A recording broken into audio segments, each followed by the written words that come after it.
Hey, folks, welcome to the Everyday Millionaire Mindset Matters podcast. Steffany. Hi, hon. Okay, another great show. It's lined up. We're ready to go. And this is show number 109. Now, I bring that up because this particular episode is going to be a bit of an extension of the last show, which is 108. And that was around identity. And, who are you if you're not that? And then what I had the realization is that show 108 means that we have literally bypassed our 2-year anniversary and not at least stopped to acknowledge the milestone of 2 years, because 52 weeks times 2 is 104 and we're done 108. This is 109. So congrats. That's amazing. Good How for did we us. just bypass Cheers. 2 years? Cheers to you. Good job. We're Thanks, here 2 you years too. later. Listenership is awesome. And, we don't get a ton of feedback. So if you're, don't be shy. Let us know what you think about the show. Like it, comment on it, email CEO at Rain Canada. A few of you have, so thank you for that. I appreciate it. And then when we're doing live events, I have had, certainly a number of people approach me and commend us for the show and that they're super fans. They listen to the show a lot. So it's encouraging, because sometimes when you're doing these kinds of shows, you're literally into a big empty bubble. There's not interaction going on. So anyways, audience. And you'll also notice, by the way, that throughout some of our shows, because we are in fact driving our Think Tank coaching program, and that's coming up in March. So yes, there will be a short ad in here to let you know to text and do all of those things. So that's all part of growing the listenership, growing the podcast, and really growing the Shift coaching program and the Think Tank coaching programs that we want to take on through 2024. So that's kind of an update, right? Yeah, it's great. Well, the first time I heard our ad last time I was listening to the podcast, it threw me off. It was like I was so into what we were saying, and I was chilling. And next thing you know, it was a, hey, folks, it's Yeah. Patrick Francie. Sorry to interrupt. I was like, whoa, that threw me off. I'm not Well, used to that. But it yeah, was well, good. I like hearing your voice. technology is a little bit odd, and so we'll get better at it. So anyways, this is episode number 109, and this is again a little bit about identity, because what showed up in the conversation about who are you if not that was a little bit incomplete. And then I thought it was complete, and then a couple things happened. Number one, we started having conversations with a couple of other people around identity and what does that really mean if you're not that, and you aren't what you do. That isn't who you are. That's just what you do. And then who are you? And then where does value exist? So it gets pretty, I guess, interesting in terms of a conversation about who are you if you're not that, defining yourself, and if you're transitioning from a career or a business to, I don't know, out of a business or out of a career into a new job. Is this a new identity? Are you a different person now? So gets a little bit, I think, I just think it's an interesting conversation, because we know that in fact people are struggling with identity, and sometimes they're making decisions on who they are because of who they think people think they should be, and that's a whole different conversation. So before I get into the context for this particular show, do you want to add anything to that?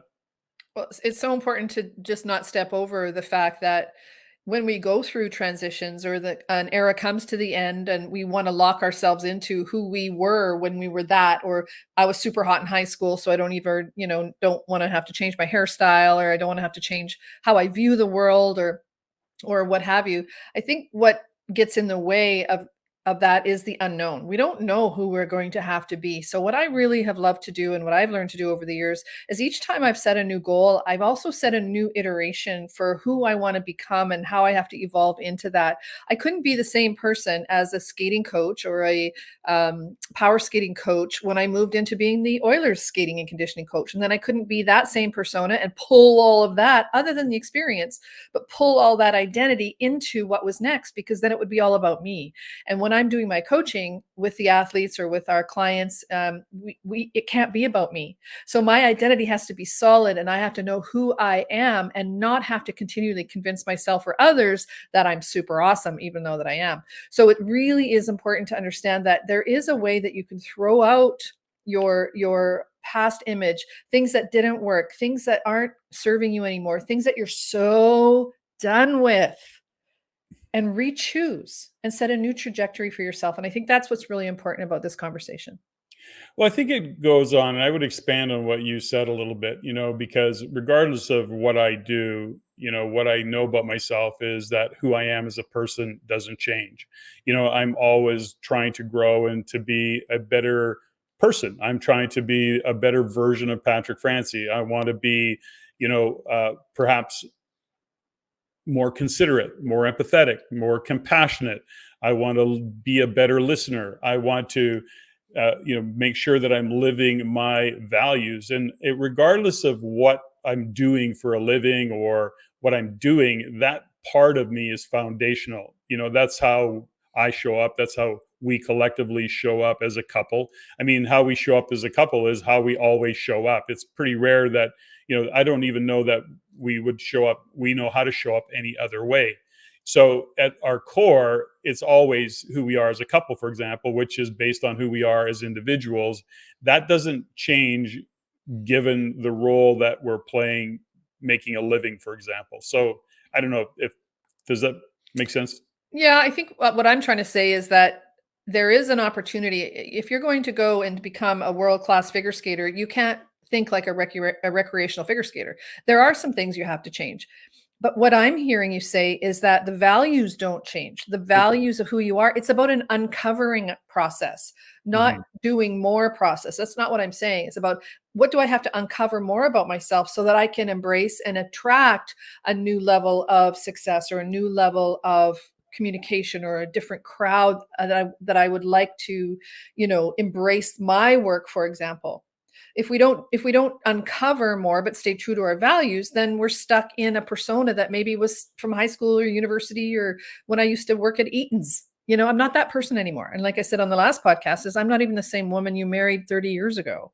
Yeah, So I get all that. And so I guess, and maybe we're talking about the same thing, but I want to just, even what you just said, if you're going to be a world class figure skater, you can't think like a recreational figure skater. And that's very, very true. So who do you have to become to achieve that outcome, to be world class?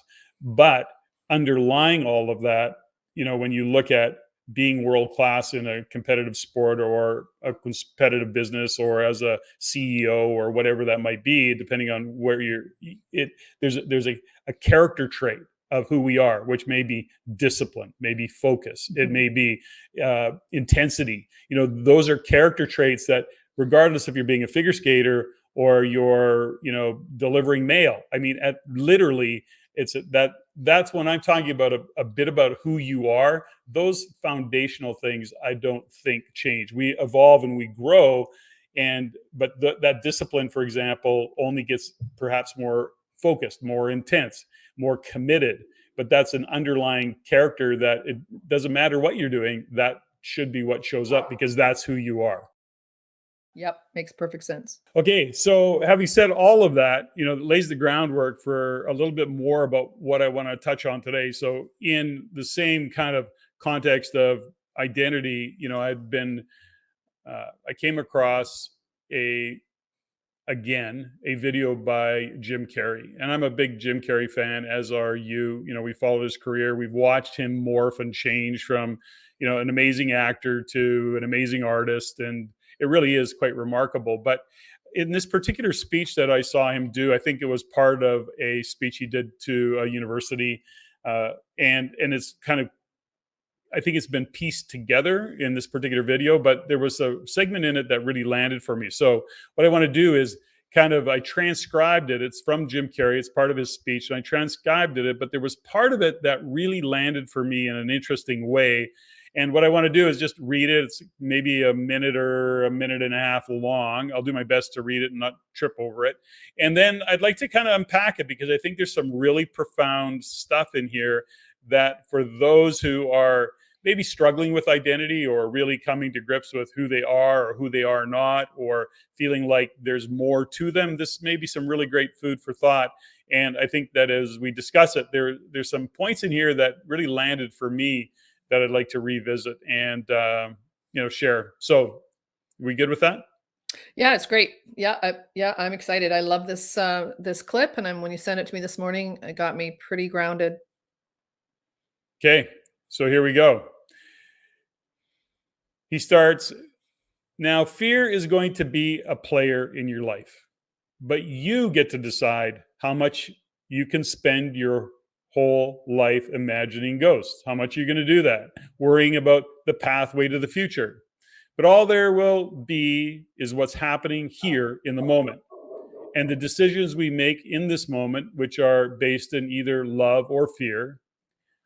So many of us choose our path out of fear disguised as practicality.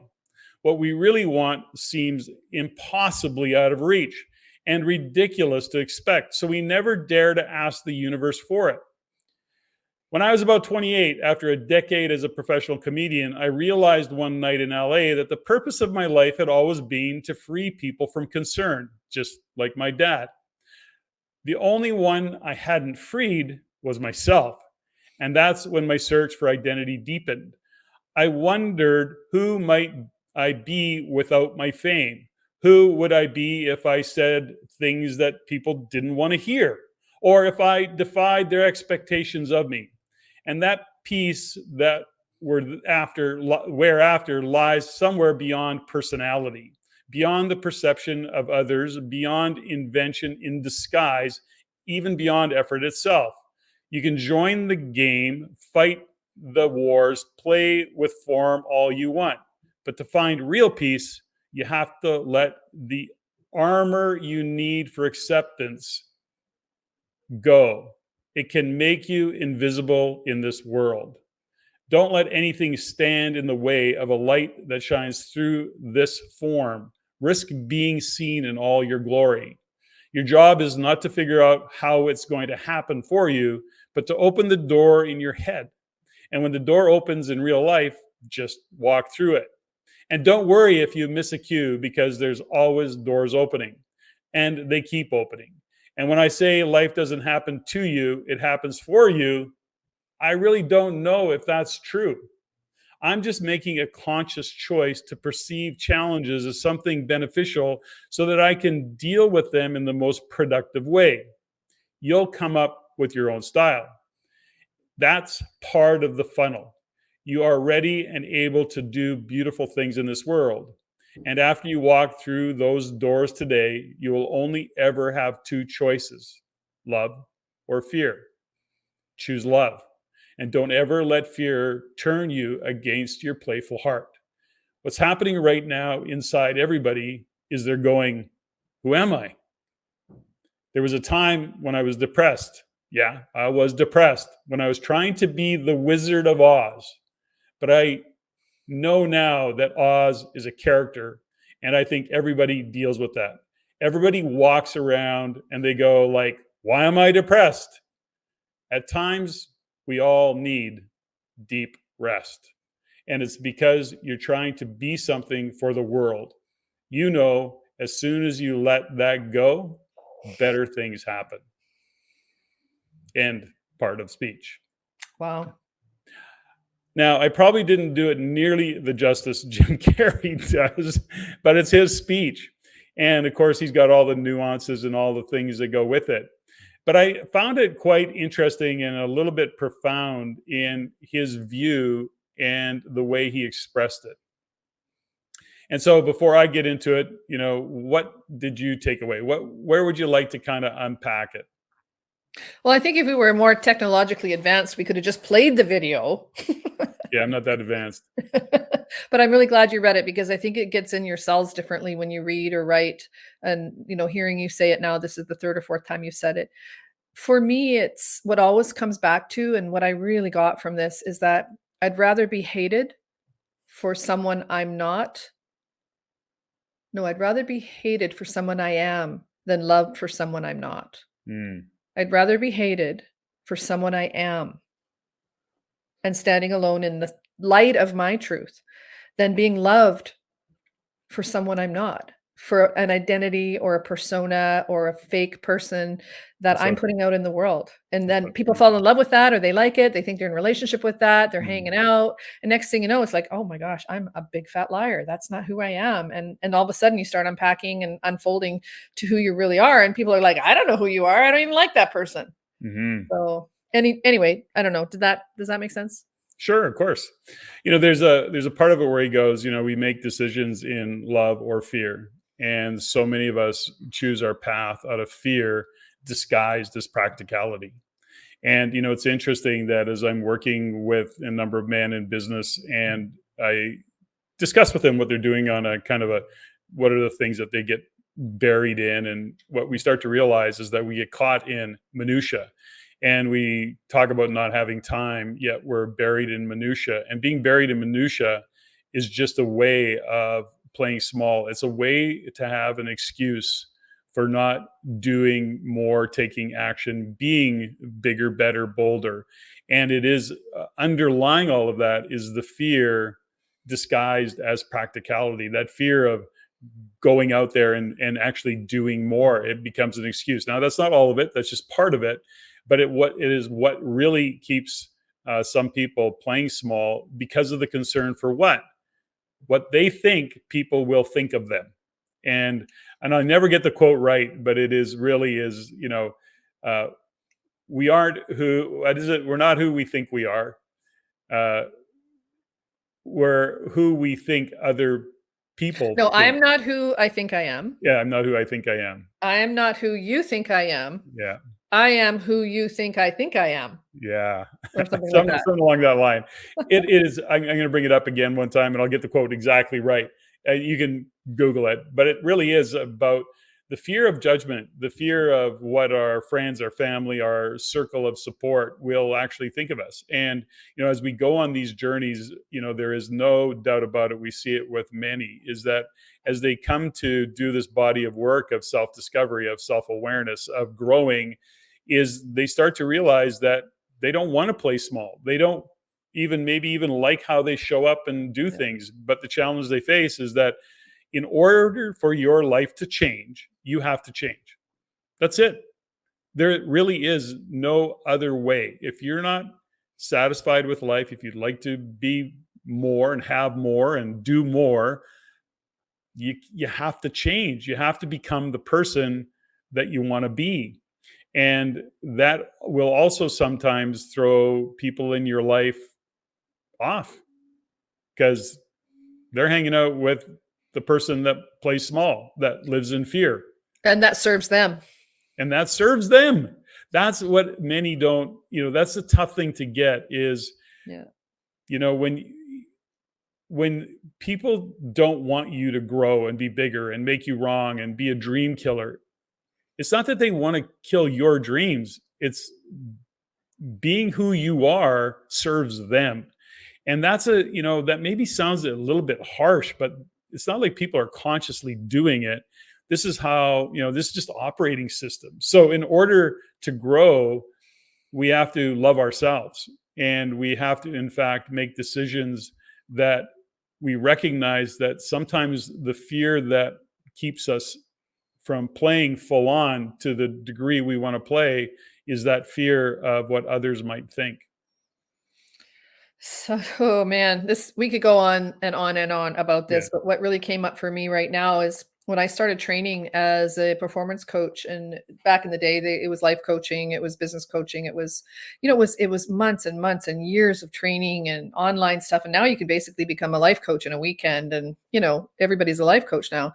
But back in the day, it was pretty intense, and I had to go through a lot of um, case studies and give free sessions to people, and a lot of people that I knew and my friends that were really thinking that I had a natural tendency and a natural gift for this would help me out, and I would do coaching sessions with them over lunch or whatever. And or I would automatically go into coach mode with Mhm. them. And what would happen over time is I started gaining confidence and gaining the clarity and gaining that understanding that I really am quite good at this, and I think I could do this for a living and make money doing it. And I remember saying to it was a girlfriend, I think, yeah, years ago, and we sat down and she goes right into her issues and asking me for help and what's my perspective. And I like immediately go into coach mode, and I thought, oh, here I can help. But she was in request. I have to remember that. And then at the end of it, I said, you know what? I'm going to be charging for this down the road. I don't know what it's going to be, but I really appreciate that. And I said, what do you think a fair exchange would be for today? And she's like, what are you talking about? I said, what do you think? Like, do you want to buy my lunch? Like, what do you think a fair exchange would be? And I think that was the last time we went out for lunch. Mm-hmm. Because what had happened was the imbalance got created. I'm like all of a sudden valuing myself. And all I was saying was, it's like, pay me an hourly rate because I don't have one yet. I'm still practicing. But she hadn't asked me to go into coach mode. She just started dumping a bunch of her problems and asking for my perspective. But I had shifted. Mm-hmm. I had shifted in a way that's like, oh my gosh, I have to value myself. And in that moment, I remember saying, well, how about, I don't know, buy my lunch? Or the other one was, why don't you leave the tip? And people got quite offended because Mm-hmm. that's who I was in their life for years and years and years. I was Steffany with all the perspective and the ideas and the motivation and the help and the money. And I was this contributor and the giver, but that became so much a part of my identity that it became expected. And when I started to break those patterns with people, it really threw a wrench into many of my relationships. And I did find that even asking for someone to buy my lunch for this exchange of an hour and a half of coaching, they couldn't wrap their minds of it because in their world, that was what my role was in the friendship. Yeah. Well, that's what friends do. Right? Yeah. Well, and I think there is always a place for that. But when it becomes expected and when it becomes what the relationship is actually about, then it breaks down because there is that imbalance that starts to happen. Because let's face it, there's times where you want to talk about Yeah, you want to talk about exactly. what you got going on, and you would like some guidance too, but it never seemed to go that way. No, it But I want didn't. to keep unpacking this a little bit because there's an interesting perspective, that I think we could add to what Jim Carey said, because he said, I wonder who I might be without my fame. Who would I be if I said things that people didn't want to hear? Now, in the case of Jim Carrey, he's going, I wonder who might I be without my fame. But take that word fame out of there and say, I wonder who I might be if I wasn't in the role that I'm in, if I wasn't doing what I'm doing, if I wasn't playing small, if I was actually attempting to play big, who would I be? And who would I be if I said things that people didn't want to hear? And why do I continue to play small? Because I'm so busy saying things that people, or I think people, want to hear. And so these are all the kind of, I guess, the underlying subconscious way that we operate. And I think this just opens up a really interesting perspective. And what would happen, he says, if I defied their expectations of me, and that piece that we're after lies somewhere beyond personality, beyond the perception of others, beyond excuse me, beyond invention in disguise, even beyond effort itself. So when you get to be that, when you get to show up, and what happens when you get to and start to step up, then it throws people off. And that's where people get stuck. I mean, think about it. I know how often over the years I've been stuck. I think I still get stuck there. And I think that's why this resonated for me, is that sometimes it's like, oh, every time we put ourselves out, 2 years later in the in this podcast, or 8 years later in the Everyday Millionaire, on the other side of this conversation, you go public and you start to put yourself out there, and you really set yourself up for, I've really set myself up for judgment. The good news is the accolades and the impact for people is far better than the negative judgment, but there's still always that side of the equation. And so I think there's a part of it where I still continue to touch the brakes sometimes. But Yeah, haters gonna hate, right? People are yeah, gonna always. That's what that whole analog or algorithm thing is, that you got to keep balanced, right? There's got to be somebody that has the opportunity to say, hey, you're not as great as you think you are. Like, get over yourself. The other thing is the part of the Jim Carrey thing that the sentence I'd like you to revisit is the one about authenticity and being invisible. That one mm, really resonated with me, is if you're not being fully authentic, you're actually invisible. People Hmm. can't find you, they can't see you. I use invisibility sometimes as my superpower, and when I don't wanna be seen, I know how to cloak myself energetically and move through the airports and stuff and get my way and get to the front of the line, but that's just me. But what he's saying, I think, is more a case of when you're not being true to yourself, people can't see you. So if Hmm. you're not gonna show up for who you are, then don't be pissed off if you're not getting what you say you want and you're not getting your dreams because 'cause you're being a bullshitter. That's what I heard. Yeah, well, no, and I think that's exactly the point of it. That's how I would interpret it as well. Is that if you're not being true to yourself, you are invisible. You're hiding behind whatever persona. He uses the term avatar, not in this particular speech, but Yeah. he has used the term avatar, or you're behind the armor, and you're not wanting to expose, and so people can't see you, and that's not their fault, but underlying that, you may find yourself being quite angry about it all or frustrated, thinking that people should be able to see who you really are, but they're not. They're only seeing how you show up. They're only seeing you through your words, through your actions, and what you're doing or not doing. And, you know, it's an interesting perspective. And I think this really comes back to where we started the conversation, even in our last podcast around identity. It is really a complex topic, and there's a lot that lies behind it, and I think there's some fear in identity that we talked about around where we said, you're not what you do, you're not your job, you're not your role, you're not your title. And if that changes, who are you if you're not that? The loss of identity when you change jobs, the loss of identity if you got fired or got laid off, if you sold a business, if you said, no, I'm done. I'm being honest with myself. I hate this career. Yep. And everybody's going, what? You've been an engineer for 20 years. Yeah, okay. I hated it. That's not who I am. Yep. You know, and so then what happens after that is that people place their value on what they do, not who they are. And that's kind of the interesting perspective that's hard to wrap our minds around, I think, is that where is our value if we can't identify with what we do for a living? Yeah, exactly. Where's our value? What do we bring into the party? What are we bringing to the party? So it is an interesting conversation, and it's an interesting discussion that I, look at it from this point of view. He looked at it, who am I? If without my fame, who am I? Let's take off the armor of my fame. Let's take off the cloak, and let's remove this amazing or this actor avatar. Yeah. Well, who the hell am I? Right? And so who he is Jim Carey. He's a father, he's a husband, he's an artist, he's a talent. I mean, he's a lot of things, and people see this persona, of course, of his fame as an actor.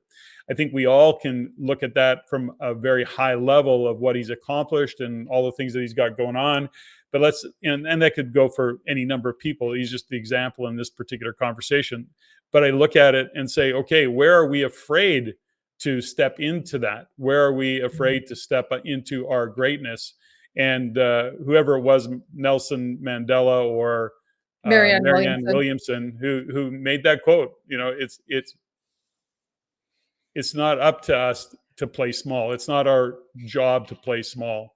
It's really to shine in this world. And that's not an exact quote by any stretch of the imagination, but it is along that lines. It is we owe it to the world to step in and to be our greatest selves, to live our best lives.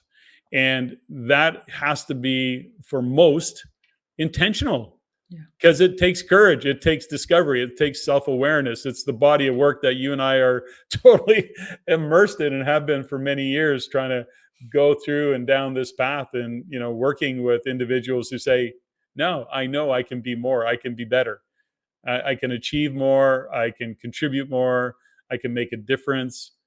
And so I'll stop there.